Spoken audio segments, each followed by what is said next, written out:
Ada banyak tes pembuktian kebenaran, banyak sekali.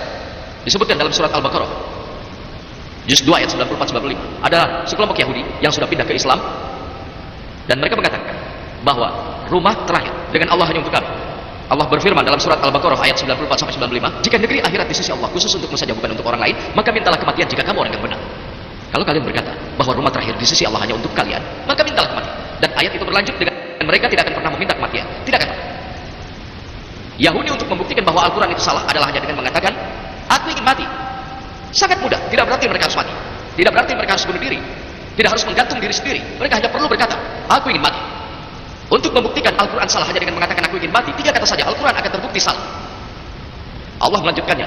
Surat Al-Baqarah juz 2 ayat 95-96. Mereka tidak akan pernah memintanya. Meskipun ribuan tahun diberikan pada mereka.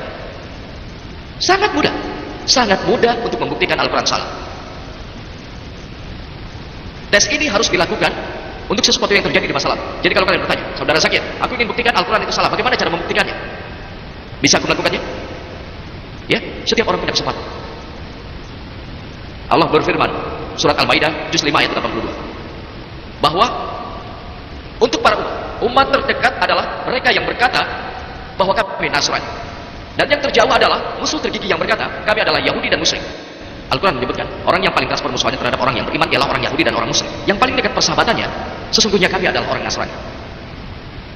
Secara menyeluruh Al-Quran mengatakan ada banyak orang Yahudi yang memeluk Islam, mungkin lebih sedikit Yahudi daripada yang Kristen, tapi secara menyeluruh Al-Quran menyebutkan bahwa Yahudi adalah musuh orang Islam secara keseluruhan dan Nasrani dekat dengan orang Islam. Yang bisa membuktikan Al-Quran itu salah adalah kalau seluruh umat Yahudi di seluruh dunia bergabung bersama dan membuat rencana selama 2 tahun atau 3 tahun dari yang dilakukan Nasrani, maka Al-Quran terbukti salah. Sangat mudah. Seluruh orang Yahudi bergabung dan berkata selama 3 atau 4 tahun kami akan baik terhadap orang Islam, lalu mereka berkata yang tertulis dalam Al-Quran surat Al-Maidah juz 5 ayat 82 itu salah. Mereka tidak akan pernah melakukan, mereka tidak akan pernah bisa. Mudah kan? Ada banyak tes kalian bisa mengatakan aku bukan orang Yahudi, aku ingin buktikan, bagaimana caranya? Allah memberikan semua orang kesempatan. Allah berfirman dalam surat Al-Isra juz 17 ayat 88, apakah mereka berkata Nabi mengada-ngada? Cobalah membuat yang serupa dengan Al-Quran. Kalian berkata Al-Quran itu salah? Coba buat yang serupa dengan Al-Quran.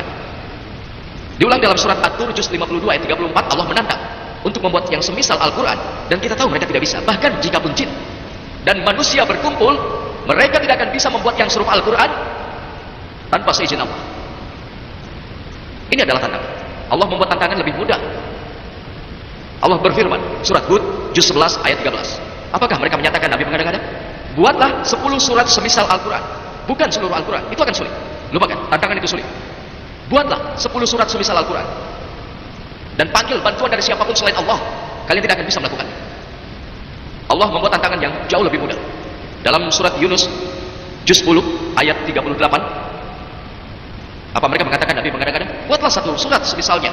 1, bukan 1 Al-Quran, bukan 10 surat, 1 surat, dan panggillah bantuan dari siapapun selain Allah, dan kalian tidak akan bisa. Tidak ada tanggapan. Allah membuat tantangannya jauh lebih mudah. Allah berfirman dalam surat Al-Baqarah juz 2 ayat 23-24 yang bunyinya, wa in kuntum fi raibin mimma nazzalna ala abdina, dan jika kamu meragukan Al-Quran yang kami turunkan kepada hamba kami Muhammad, maka buatlah 1 surat semisal dengannya. Mimitsli, kalian tahu artinya? Artinya adalah yang mirip, tidak persis seperti Al-Quran. Cobalah membuat 1 surat yang semisal Al-Quran. Mimitsli, wad'u syuhada'akum min dunillah in kuntum shadiqin, dan ajaklah penolong-penolongmu selain Allah jika kamu orang-orang yang benar. Jika kamu tidak mampu membuat, dan pasti tidak akan mampu, maka takutlah kamu akan api neraka yang bahan bakarnya manusia dan batu. Kalian tidak akan bisa melakukannya, dan pasti kalian tidak akan dapat membuatnya. Dan siapkan diri untuk api neraka yang bahan bakarnya manusia dan batu. Inilah tantangannya. Cobalah membuat surat semisal Al-Quran. Kalian pasti berkata, saudara Zakir, jika tantangannya aku harus menulisnya dalam bahasa Arab. Saudara Zakir, aku tidak bisa bahasa Arab, jadi bagaimana aku bisa melakukan? Baiklah, kalau kau ingin membuat surat semisal Al-Quran, kau haruslah orang Arab. Tidak mungkin dalam bahasa Inggris, tidak mungkin dalam bahasa Prancis. Banyak orang mencoba, sangat banyak, ratusan orang mencoba dan mereka gagal. Mereka mampu membuat sajaknya tapi tidak dalam bahasa Arab. Banyak orang mencobanya dan membuat bukunya, tapi mereka gagal total. Tidak ada yang mampu sama sekali. Kemudian dia bertanya, saudara Zakir, aku tidak mengerti bahasa Arab, aku bukan Yahudi, bagaimana aku bisa buktikan bahwa Al-Quran salah? Ada banyak tes pembuktian kebenaran. Aku berikan 1. Setiap orang boleh ikut serta. Dan kumulai dengan mengutip surat An-Nisa juz 4 ayat 82. Afala yattabarun al-Quran walau kana min indi ghairillah lawajadu fi ikhtilafan katsiran. Maka tidaklah mereka menghayati Al-Quran sekiranya Al-Quran itu bukan dari Allah. Pastilah mereka menemukan banyak hal yang bertentangan di dalamnya. Kalau kalian ingin buktikan bahwa Al-Quran salah, kalian hanya perlu mengambil satu surat yang bertentangan dalam Al-Quran. Kalau ada yang berhasil menunjukkan satu pertentangan di dalam Al-Quran, maka Al-Quran akan terbukti salah. Bukan tidak banyak yang mencobanya, banyak yang sudah mencobanya. Kalian bisa lihat di internet. Kalian akan menemukan ribuan pertentangan. Tapi semuanya, baik tidak sesuai konteks, atau salah dalam penerjemahan, atau tidak logis. Jadi inilah yang disebut dengan tes pembuktian kebenaran. Jadi Al-Quran menunjukkan kita cara untuk membuktikan ketidakbenarannya. Kalau kalian berpikir bahwa Quran tidak berasal dari Tuhan, kalian ingin buktikan itu salah, maka silakan. Tunjukkan satu pertentangan yang dalam membuktikan Al-Quran salah. Seseorang yang percaya kepada Tuhan akan langsung setuju dan tidak bisa, sama sekali tidak bisa, akan percaya bahwa Al-Quran berasal dari Tuhan. Tapi jika seseorang tidak percaya kepada Tuhan, maka mereka akan mempertanyakan apakah Al-Quran sungguh firman Tuhan. Saat ini kita berhadapan dengan sebagian besar masyarakat, tapi persentase yang besar adalah orang ateis yang tidak percaya kepada Tuhan. Bagaimana kita harus menghadapinya? Ketika aku bertemu seorang ateis dan dia mengatakan bahwa dia tidak percaya Tuhan, hal pertama yang kulakukan adalah kuucapkan selamat padanya. Mungkin kalian heran, mengapa aku Zakir mengucapkan selamat kepada ateis? Alasanku memberinya selamat adalah karena sebagian besar orang akan percaya begitu saja. Sebagian besar Nasrani menjadi Nasrani karena ayahnya Nasrani. Orang Hindu menjadi Hindu karena ayahnya Hindu. Orang Muslim menjadi Muslim karena ayahnya Muslim. Mereka tidak berpikir. Tapi orang ini berpikir, mungkin dia berasal dari latar belakang agamis, tapi dia tidak setuju bahwa Tuhan yang disembah oleh orang tua mereka adalah zat yang harus disebut sebagai Tuhan. Alasanku memberinya selamat adalah karena dia telah mengatakan bagian pertama dalam syahadat Islam, pernyataan Islam adalah la ilaha, tidak ada Tuhan. Aku hanya perlu membuktikan padanya tentang ilallah, selain Allah. Akan kukatakan padanya insya Allah. Kepada orang non-Muslim, hal pertama yang harus kulakukan membuktikan bahwa Tuhan yang dia sembah salah. Jadi hal pertama yang harus kulakukan bahwa Tuhannya itu salah. Setengahnya sudah dilakukan la ilaha illallah. Yang tertinggal hanya illallah dan Muhammad Rasulullah. Selain Allah dan Nabi Muhammad adalah Rasulullah. Kemudian ateis ini, dia menolak Tuhan karena dia punya konsep yang salah tentang Tuhan. Siapapun yang mengatakan bahwa dia tidak percaya pada Tuhan, pertama-tama tanyakan padanya apakah definisi Tuhan. Untuk siapapun yang menolak sesuatu, dia harus tahu definisi dari sesuatu tersebut.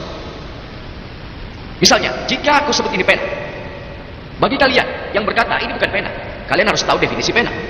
Kalau kalian tidak tahu definisinya, kalian tidak akan bisa berkata ini bukan pena.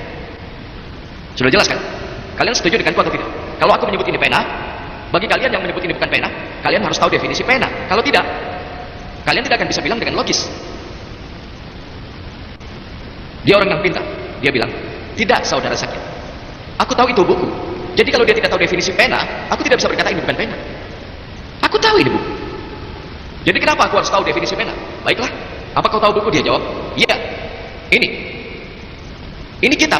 Dan kalau dia mengatakan bukan kitab, dia tahu definisi buku, tapi tidak tahu definisi kitab. Kitab dalam bahasa Arab dan Urdu artinya buku. Kalau aku sebut ini pena, karena definisi pena lebih penting daripada mengetahui apa ini. Sama halnya dengan jika seseorang mengatakan bahwa tidak ada Tuhan, maka pertama-tama akan kutanya definisi Tuhan. Ketika mereka melihat bahwa Tuhan adalah pembohong, Tuhan bisa dikalahkan, Tuhan bisa dibunuh. Jadi dari mana dia mendapatkan cerita bahwa Tuhan berkata bohong, atau Tuhan bisa dikalahkan, atau Tuhan bisa dibunuh, atau Tuhan bisa mati, Tuhan harus makan. Jadi mereka menolak Tuhan. Siapa yang mereka tolak? Mereka menolak Tuhan yang salah, la ilaha. Sama halnya jika seorang percaya bahwa Islam adalah agama teroris, Islam adalah agama yang tidak mengenal kata ampun, Islam adalah agama yang tidak ilmiah, Islam adalah agama yang tidak memenuhi hak wanita, dan dia menolak Islam. Aku berkata, aku sendiri juga menolak Islam, karena aku tahu bahwa Islam adalah agama penuh kasih, Islam adalah agama yang ilmiah, Islam memiliki hak asasi, Islam memberikan hak pada wanita. Jadi apa yang kulakukan? Aku berkata, Islam yang kau yakini dan tolak seharusnya tidak kau tolak, tapi aku beritahu Islam yang sebenarnya. Sama halnya dengan ketika orang-orang ini menolak Tuhan yang salah, kita harus beritahu siapa Tuhan yang sebenarnya. Dan definisi yang paling baik tentang Tuhan tentang Allah Subhanahu wa taala disebutkan dalam Al-Qur'an surat Al-Ikhlas juz 112 ayat 1 sampai 4. قل هو الله أحد Katakan, dialah Allah yang Maha Esa. الله الصمد Allah tempat meminta segala sesuatu. لم يلد ولم يولد Dia tidak beranak dan tiada pula diperanakan. ولم يكن له كفوا أحد. Dan tidak ada seorang pun yang setara dengannya. Inilah 4 baris definisi tentang Allah Subhanahu wa taala, dan jika ada seseorang yang mengatakan bahwa ini dan itu adalah Tuhan, dan jika orang tersebut sesuai dengan 4 definisi soal Tuhan, maka kita sebagai orang Islam tidak akan menolak. Yang pertama adalah qul huwallahu ahad. Allah adalah Tuhan yang Maha Esa. Yang kedua, Allahus Samad. Allah tempat meminta segala sesuatu. Lam yalid wa lam yulad. Dia tidak beranak dan tidak diperanakan. Wa lam yakul lahu kufuwan ahad. Tidak ada yang setara. Ada banyak orang yang mengatakan bahwa Rajnis adalah Tuhan. Mari kita tes orang ini berdasarkan Al-Ikhlas. Ada seseorang yang pernah bertanya, Saudara Zakir, kami sebagai Hindu tidak percaya kalau Rajnis adalah Tuhan. Aku tidak pernah mengatakan orang Hindu percaya bahwa Rajnis adalah Tuhan. Aku telah membaca kitab-kitab Hindu. Tidak ada dalam kitab Hindu yang mengatakan begitu. Aku berkata beberapa manusia, beberapa orang percaya kalau dia Tuhan. Mari kita uji berdasarkan surat Al-Ikhlas. Yang pertama, qul huwallahu ahad. Tuhan yang Maha Esa. Apakah Rajnis itu satu-satunya? Apakah dia satu-satunya orang yang mengaku sebagai Tuhan? Ada ratusan orang yang mengaku. Dan di India sendiri ada ribuan orang yang mengaku sebagai Tuhan. Dia bukan satu-satunya. Umat Rajnis akan berkata tidak. Dia satu-satunya. Dia unik. Mari kita lanjut ke tes berikutnya. Allahus Samad. Allah tempat meminta segala sesuatu. Apakah Rajnis makhluk yang abadi? Kita tahu dari autobiografi Rajneesh, dia berkata bahwa dia pernah sakit asma, sakit punggung kronis, sakit diabetes mellitus. Bayangkan Tuhan menderita sakit asma, sakit punggung kronis, sakit diabetes mellitus. Yang ketiga adalah lam yalid wa lam yulad. Dia tidak beranak dan tidak diperanakan. Kita tahu kalau Rajneesh lahir di Madhya Pradesh. Kemudian di tahun 1981 dia pergi ke Amerika. Dia kumpulkan ribuan orang pengikut Amerika dan tinggal di Oregon, dan dia membuat desa yang disebut Rajneshpura. Kemudian pemerintah Amerika menangkapnya dan memasukkannya ke dalam penjara. Dan Rajneesh dia menuduh bahwa pemerintah Amerika meracuni dia perlahan di penjara. Bayangkan, Tuhan diracuni secara perlahan. Kemudian pemerintah Amerika mengusirnya dari Amerika dan dia kembali ke India dan kembali ke kota Pune, di mana dia menjadi pusatnya yang sering disebut Osho Komuni. Dan ketika kalian masuk ke pusat kota, kalau kalian pergi di Samadhi, ditulis di sana di Samadhi bahwa Rajneesh Osho tidak pernah lahir dan tidak pernah mati. Tapi dia mengunjungi bumi dari tanggal 11 Desember 1931 hingga 19 Januari 1990, tidak pernah lahir, tidak pernah mati. Tapi dia mengunjungi bumi dari tanggal 11 Desember 1931 hingga tanggal 19 Januari 1990. Mereka lupa untuk menuliskan pada Samadhi, dia tidak pernah diberi visa oleh lebih dari 21 negara. Sesosok Tuhan mengunjungi dunia dan dia meminta visa. Dan uskup berkata bahwa kalau kalian tidak mengusir Rajneesh dari Amerika, kami akan membakarnya dan juga rumah. Dan ayat terakhir, walam yakul lahu kufuwan ahad. Tidak ada yang setara dengan dia. Dan ketika kalian bisa membandingkan Tuhan dengan siapapun yang ada di dunia ini, maka tentu saja dia bukanlah Tuhan. Walam yakul lahu kufuwan ahad. Tidak ada yang setara. Misalnya, ada yang berkata bahwa Tuhan ribuan kali lebih kuat dari Arnold Schwarzenegger. Kalian ingat Arnold Schwarzenegger? Orang yang mendapat gelar Mr. World, pria terkuat di dunia, Mr. Universe, pria terkuat di alam semesta. Kalau seseorang bilang bahwa Tuhan itu ribuan kali lebih kuat daripada Arnold, saat kalian bisa membandingkan Tuhan dengan siapapun, baik itu Arnold, baik itu Dara Singh, baik itu King Kong, baik ribuan kali atau jutaan kali, ketika kalian membandingkan Tuhan, maka dia bukan Tuhan. Walam yakul lahu kufuwan ahad. Tidak ada yang setara. Kalian tahu Rajneesh mengenakan pakaian putih, punya jenggot, punya 2 mata dan 1 hidung, 2 tangan. Ketika kalian membandingkan Tuhan dengan apapun, dia bukan Tuhan. Walam yakul lahu kufuwan ahad. Allah berfirman dalam Al-Quran, surat Al-Isra juz 17 ayat 110. قل ادعوا الله عبد الرحمن أيما تدعوا فله الأسماء الحسنى. Katakanlah, serulah Allah atau serulah Ar-Rahman, dengan nama yang mana saja kamu seru, dia mempunyai nama-nama yang terbaik. Kalian boleh memanggil Allah dengan nama apapun selain nama yang indah. Tidak boleh berupa gambar, harus nama-nama yang dia buat. Dan pesan ini selain disebut dalam surat Al-Isra juz 17 ayat 110, juga dalam surat Al-A'raf juz 7 ayat 180, surat Toha juz 20 ayat 8, surat Al-Hasyr juz 50 ayat 24, bahwa Allah memiliki nama-nama terbaik. Banyak orang ateis yang percaya ilmu pengetahuan. Seluruh argumen ini bisa jadi tidak memuaskan mereka. Orang ateis mengatakan ilmu pengetahuan adalah kekuatan. Ilmu pengetahuan adalah yang terakhir. Maka mari buktikan pada kelompok ateis ini juga tentang keberadaan Allah. Kita tahu orang ateis hanya percaya pada ilmu pengetahuan. Setelah memberinya selamat, kuajukan pertanyaan yang sama, bahwa kalau ada perlengkapan, ada gadget yang tidak pernah dilihat siapapun di dunia, kalau gadget tersebut dibawa ke hadapanmu, maka pertanyaannya adalah, siapakah orang pertama yang akan dapat memberitahumu mekanisme gadget ini? Si ateis ini, dia mungkin berkata, setelah berpikir, orang pertama yang dapat memberitahumu mekanisme gadget ini adalah orang yang tidak seorang pun di dunia ini yang pernah mengetahuinya. Dia mengatakan bahwa dia pencipta gadget tersebut. Atau dia mungkin bilang si pembuat gadget, dia mungkin mengatakan penemunya, mengatakan produsennya, mengatakan pengemasnya, apapun itu. Itu serupa dengan pencipta, pengemasnya, produsen, pembuat, atau penemunya. Semuanya serupa. Simpan saja jawabannya di benak kalian. Orang kedua penciptanya. Kalau dia berkata adalah orang lain, dia akan tahu. Atau orang yang melakukan pencarian ini. Tapi itu nanti. Tanyakan si ateis ini. Bagaimana alam semesta ini tercipta? Dia akan jawab bahwa ini berasal dari satu nebula besar. Kemudian terjadi perpecahan sekunder. Ledakan besar yang membentuk galaksi, bintang, bulan, matahari, dan lain-lain. Dia menyebut ledakan besar. Kalau kalian tanya, kapan dia tahu alam semesta ini terjadi akibat ledakan besar? Dia cerita 50 tahun yang lalu. 40 tahun yang lalu. Maka katakan, ini sudah disebutkan dalam Al-Quran 1400 tahun yang lalu di dalam surat Al-Anbiya juz 21 ayat 30. Do not unbelieve see anna samawati wal arda. Dan apakah orang-orang kafir tidak mengetahui bahwa langit dan bumi dahulunya menyatu, kemudian kami pisahkan keduanya? Ledakan besar yang kau bicarakan itu sudah disebutkan dalam Al-Quran 1400 tahun yang lalu. Siapa yang bisa menyebutkan ini? Lalu dia akan berkata, mungkin itu gejolak, ada yang menulisnya. Tidak masalah, jangan berargumen. Tanyakan pertanyaan selanjutnya, apakah bentuk bumi? Dia akan jawab, pada awalnya manusia beranggapan bumi itu datar. Tahun 1577, saat Sir Francis Drake, dia berlayar mengarungi bumi, dan dia buktikan bahwa bumi itu datar. Katakan padanya, Al-Quran menyebutkan dalam surat Al-Nazi'at, juz 79, ayat 30. That wal arda ba'da dhalika tahaha. Kita telah mendapati bentuk telur bumi. Lalu kata dahaha, artinya adalah dihamparkan. Dan bumi dihamparkan. Arti lainnya berasal dari kata Arab, dunya, yang artinya telur. Dan saat ini kita tahu, bumi tidak memiliki bentuk yang sepenuhnya bulat seperti bola, memanjang di kutub dan mengembang di tengahnya. Bentuk elipsnya serupa dengan bentuk telur. Kata dunya dalam bahasa Arab tidak berarti telur yang biasa, melainkan lebih pada telur burung onta. Dan kalau kalian menganalisa bentuk telur burung onta, bentuknya sangat elips seperti bumi. Bayangkan, Al-Quran menyebutkan bahwa bumi berbentuk elips 1400 tahun lalu. Siapa yang menyebutkannya? Maka dia jawab, Nabimu Muhammad adalah orang yang sangat pintar. Jangan berdebat. Lanjutkan. Matahari dan bulan, cahaya sendiri atau cahaya yang dipantulkan? Dia akan jawab, awalnya kita beranggapan cahaya bulan adalah cahayanya sendiri. Tapi saat ini kita tahu, cahaya bulan bukanlah cahayanya sendiri, melainkan cahaya yang dipantulkan. Bagaimana kau bisa tahu? Dia akan bilang, kami mengetahuinya kemarin, 50 tahun yang lalu, 100 tahun yang lalu. Al-Quran 1400 tahun yang lalu, dalam surat Al-Furqan, juz 25, ayat 61. Bahwa Maha Suci Allah yang menjadikan di langit gugusan bintang-bintang, dan dia juga menjadikan padanya matahari dan bulan yang bersinar. Bahasa Arab untuk matahari adalah syam. Dan kalian tahu, cahayanya digambarkan sebagai yang berarti cahaya yang berpijar. Dan bulan dalam bahasa Arab disebut kamar. Cahayanya selalu digambarkan sebagai cahaya pinjaman dan pantulan. Tidak pernah bulan dijelaskan sebagai cahaya yang berpijar. Jadi, bulan dijelaskan sebagai cahaya yang berpijar. Selalu dijelaskan sebagai cahaya yang berpijar. Cahaya pinjaman dan pantulan cahaya. Siapa yang menyebutkan ini dalam Al-Quran 1400 tahun lalu? Dia akan diam. Jangan menunggu menjawab. Lanjutkan. Ketika aku masih sekolah, aku belajar bahwa matahari berevolusi, tapi tidak berotasi di luar garis edarnya. Al-Quran menyebutkan dalam surat Al-Anbiya juz 21 ayat 33. Huwa allazi khalaqal laila wan nahara. Dan dialah yang telah menciptakan malam dan siang, matahari dan bulan, Kullun fi falakin yasbahun. masing-masing beredar pada garis edarnya. Kata Arab yasbahun menggambarkan pergerakan pada tubuh yang bergerak.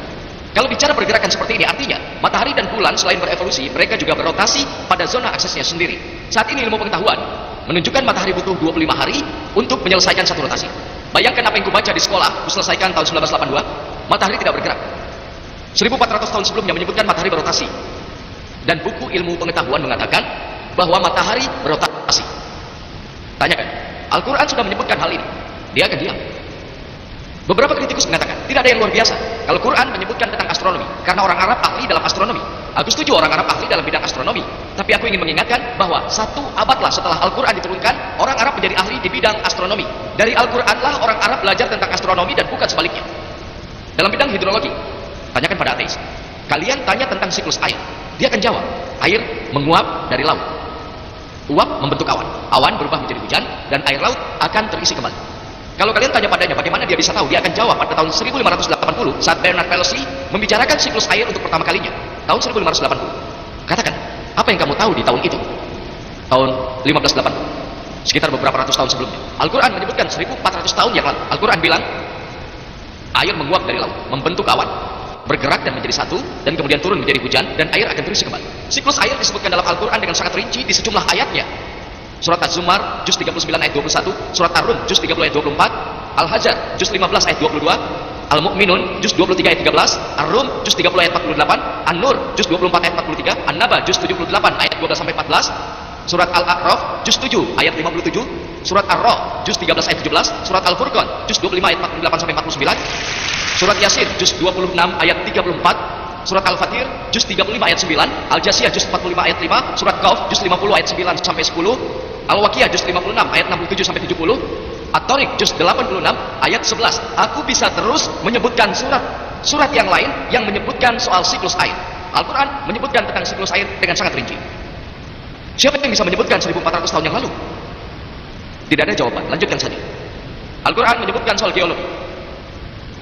Geologi bilang soal permukaan bumi 3750 mil di bawah permukaan bumi, ada cairan panas dan ada lapisan tebal di atasnya kurang lebih 1,20 mil, dan ada kemungkinan mereka bisa bergeser, menimbulkan fenomena yang membuat munculnya gunung yang mencegah bumi dari gempa bumi. Allah menyebutkan dalam Al-Quran surat An-Naba juz 78 ayat 7 sampai 8. التي والجبال أوتادا. Bukankah kami telah menjadikan bumi sebagai hamparan dan gunung-gunung sebagai pasang? Kita sekarang menyetujuinya. Firman yang serupa disebutkan dalam Al-Anbiya juz 21 ayat 31. Dan kami telah menjadikan di bumi ini gunung-gunung yang kokoh agar ia tidak guncang. Dalam ilmu oceanologi, sebelumnya kita tahu ada dua jenis air, yaitu asin dan manis. Tapi Al-Quran menyebutkan dalam Al-Furqan juz 25 ayat 53, dan dialah yang membiarkan dua laut mengalir berdampingan, yang satu tawar dan segar, yang satu sangat asin dan pahit, dan dia menjadikan keduanya dinding dan batas yang tidak tembus. Kita tahu bahwa ada dua jenis air, tapi apa yang dimaksud ada pemisah dan tidak boleh dilanggar? Saat ini kita tahu tiap ada air yang mengalir ke air yang lain, dia akan kehilangan unsur intinya dan berhomogenasi ke air yang mengalir itu. Wilayah homogen ini disebut sebagai pemisah atau barzak di dalam Al-Quran. Al-Quran menyebutkan 1400 tahun lalu tentang terciptanya bumi. Surat Al-Anbiya juz 21 ayat 30. وجعلنا من الماء كل شيء أفلا يؤمنون. Dan kami telah menciptakan segala sesuatu yang hidup berasal dari air. Siapa yang tidak akan percaya bahwa guru di Arab Saudi bahwa setiap kehidupan berasal dari air? 3 ilmu pengetahuan menunjukkan setiap kehidupan berasal dari air. Ada teori yang disebut dengan teori peluang. Kalau kalian membuat berbagai tebakan, peluang kalian benar-benar tergantung pada apa yang menjadi pilihannya. Misalnya, kalau aku lempar koin, kepala atau ekor, peluang jawaban kalian benar adalah 1 berbanding 2 atau 50%. 2 pilihan. Peluang jawaban benar adalah 50%. Kalau aku melempar koin 2 kali, maka tentu saja peluangku untuk benar setengah kali setengah menjadi 1/4, 25%.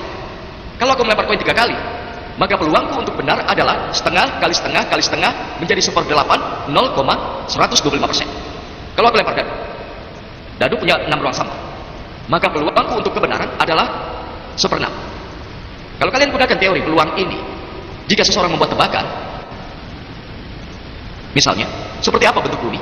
Kalian bisa pikirkan 10 hal. Datar, persegi panjang, segitiga, segi 6, dan lain-lain, mungkin elips. Maka peluang kalian untuk memperoleh kebenaran 1 berbanding 10. Kalau kalian tanya cahaya bulan, apakah itu cahaya sendiri atau cahaya pantulan? Kalau dia membuat tebakan, peluang dia untuk benar adalah 1 berbanding 2 terhadap bentuk bumi. Dan cahaya bulan bukanlah cahaya sendiri, adalah 1/10 kali setengah menjadi 1/20 atau 5%. Semua makhluk hidup berasal dari air. Kalian bisa memikirkan ribuan benda, pasir, besi, timah, kayu, dan seterusnya, bahkan mungkin air. Peluang kalian membuat tebakan yang benar adalah 1 banding 1000. Peluang kalian adalah 3 yang benar. Bentuk bumi elips, cahaya bulan, cahaya dipantulkan, semuanya berasal dari air. 1/10 kali setengah kali 1/1000 menjadi 1/20.000 atau 0,05%. Hanya 3 temuan ilmu pengetahuan, 0,005%. Aku baru menyebutkan beberapa. Kalau kalian membaca buku, ada ratusan. Al-Quran menyebutkan tentang botani. Surat Al-Ra'd juz 13 ayat 3, semua buah diciptakan berpasang-pasangan jantan dan betina. Dalam surat Toha juz 20 ayat 53, semua tanaman berpasang-pasangan jantan dan betina. Dalam bidang zoologi, Al-Quran menyebutkan hewan dan burung hidup berkelompok seperti manusia. Al-An'am juz 6 ayat 38 yang baru diketahui. Al-Quran menyebutkan tentang lebah, ada lebah pekerja yang juga baru diketahui. Dan dalam surat An-Nal juz 16 ayat 68 sampai 69, ada lebah pekerja jantan dan betina. Sebelumnya dianggap hanya lebah jantan. Dalam surat An-Nal juz 16 ayat 69, lebah pekerja adalah lebah betina. Al-Quran menyebutkan tentang cara hidup laba-laba. Al-Ankabut juz 29 ayat 41. Al-Quran menyebutkan kehidupan semut dalam surat An-Naml juz 27 ayat 17 sampai 18. Quran menyebut soal genetik. Manusia berasal dari sperma dan berubah menjadi seorang anak dalam surat An-Najm juz 53 ayat 45 sampai 46, Al-Qiyamah juz 33 ayat 37 sampai 39 yang baru diketahui. Al-Quran bicara embriologi, bahwa semua manusia diciptakan dari alaqah, segumpal zat yang menempel. Di dalam surat Al-Alaq juz 96 ayat 2 yang baru diketahui. Al-Quran bicara soal jenis tingkatan pembentukan embrio, alaqah, mudghah, izama, lehem. Dalam Al-Mu'minun juz 23 ayat 12 sampai 14 yang baru diketahui. Ada banyak penemuan ilmu pengetahuan yang disebutkan dalam Al-Quran. Aku hanya akan sebutkan dua. Ada orang-orang yang bilang bahwa setelah manusia mati dan setelah dikubur dan tulang hancur, bagaimana Allah Subhanahu wa taala menyatukan kembali tulang belulang itu di hari penghakiman? Allah berfirman dalam surat Al-Qiyamah juz 75 ayat 3 sampai 4 bahwa saat mereka berkata bagaimana Allah bisa menyusun tulang belulang kembali di hari penghakiman, katakan Allah tidak hanya bisa menyusun ulang tulang belulangnya, bahkan dia bisa menyusun ulang dengan sempurna hingga ke ujung jarinya. Apa maksud Allah dalam firman-Nya yang bahwa dia tidak hanya menyusun ulang tulang belulangnya, tapi hingga ke ujung jarinya? Ini teori yang dikemukakan oleh Sir Francis Galton. Dia menemukan metode sidik jari. Dia bilang tidak ada dua sidik jari bahkan dari jutaan manusia yang sama. Saat ini para polisi, FBI, CIA, mereka memakai metode sidik jari untuk menemukan bukti. Al-Quran menyebutkan metode sidik jari 1400 tahun lalu, kita menemukannya di tahun 1880. Siapa yang bisa menyebutkan itu? Aku ingin sebut satu hal lagi sebelum sesi tanya jawab. Ada seorang ilmuwan bernama Profesor Tajaten Tahasen. Profesor ini berasal dari Thailand dan dia melakukan banyak penelitian dalam bidang reseptor. Sebelumnya manusia berpikir, para dokter berpikir, hanya otak manusia yang berkaitan dengan rasa sakit. Saat ini kita tahu bahwa ada reseptor tertentu di dalam kulit yang juga berkaitan dengan rasa sakit. Dan itulah sebabnya orang yang menderita luka bakar ke dokter. Si dokter mencari bagian mana yang sakit. Jika pasien kesakitan, dokter akan bahagia. Artinya reseptor rasa sakit berfungsi. Tapi kalau pasien tidak sakit, si dokter sedih, reseptor rasa sakitnya rusak. Di dalam Al-Quran, surat An-Nisa, juz 4, ayat 56. Sungguh, orang-orang yang kafir kepada ayat-ayat kami, kelak kami akan masukkan ke dalam neraka. Setiap kali kulit mereka hangus, kami ganti dengan kulit yang lain, agar mereka merasakan azab. Menandakan, ada sesuatu di dalam kulit yang berperan dalam merasakan sakit. Al-Quran bicara reseptor rasa sakit 1400 tahun lalu. Dan profesor ini ketika dia tahu ini disebutkan dalam Al-Quran, di malam dia memulai konferensinya di Riyadh, di dalam konferensi itu sendiri dia mengucapkan syahadat La ilaha illallah Muhammad Rasulullah. Tidak ada Tuhan selain Allah dan Nabi Muhammad Rasulullah. Kalian tanya pada ateis, siapa yang bisa menyebutkan dalam Al-Quran? Jawaban yang bisa diberikan akan sama dengan yang dia katakan, yaitu si pencipta, si pembuat, si produsen, si pengemas, si penemu, si pencipta, produser, pengemas, pembuat permu ini. Dan kita sebagai umat muslim menyebutnya Allah. Itu sebabnya kenapa hari ini ilmu pengetahuan tidak menghilangkan Tuhan, tapi menghilangkan model-model Tuhan. La ilaha illallah. Ilmuwan hari ini menghilangkan model-model Tuhan. Ini tidak bisa disebut Tuhan, ini bukan Tuhan. Mereka tidak menghilangkan Tuhan. Seperti yang dikatakan ahli filosofi Francis Bacon, katanya mereka yang punya sedikit pengetahuan tentang sains akan menjadi ateis, tapi mereka yang punya banyak pengetahuan soal sains akan jadi orang yang beriman. Aku ingin menambahkan dalam Al-Quran surat Fusilat juz 41 ayat 53, sanurihim ayatina fil afaqi wa fi anfusihim hatta yatabayyana lahum annahu al-haq. Afalam yakfi bi rabbika annahu ala kulli syai'in syahid. Kami akan memperlihatkan kepada mereka tanda-tanda kebesaran kami di setiap penjuru dan pada diri mereka sendiri sehingga jelas bagi mereka Al-Quran itu benar. Wa akhirul dawana walhamdulillahirabbil alamin. A'udzu billahi minasy syaithanir rajim. Bismillahirrahmanirrahim.